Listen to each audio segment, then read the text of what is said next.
একজনকে হেল্প করেই যাচ্ছেন, হঠাৎ করে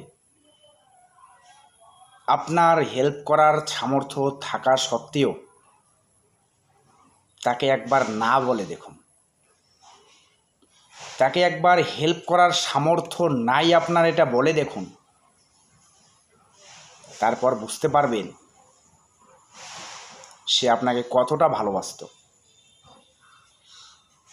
সে আপনার কতটা নিকট আত্মীয় হইত, বুঝতে পারবেন।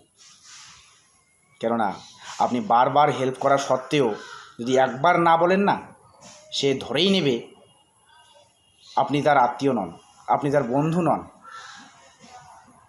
তার ওটাই বারবার মনে পড়বে যে আপনি তার উপকার করেননি।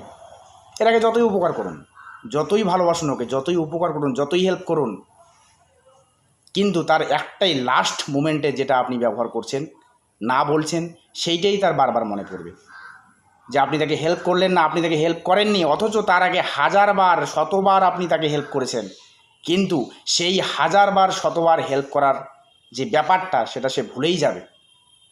সে মানতেই চাইবে না ও আমাকে হেল্প করছে। লাস্ট মোমেন্টে যে ব্যবহারটা আপনি করবেন, সেইটাই তার মনে থাকবে। কিন্তু কেন ব্যবহারটা করলেন, কেন ওটা করলেন, ইচ্ছা করে করলেন নাকি আপনি ওকে যাচাই করার জন্য করলেন, এটা সে ভাববে না, তার ভাবার প্রয়োজনই নেই। কেননা মানুষ এই পরম্পরায় চলে আসছে, বুঝতে পারবেন। ট্রাই করে দেখুন।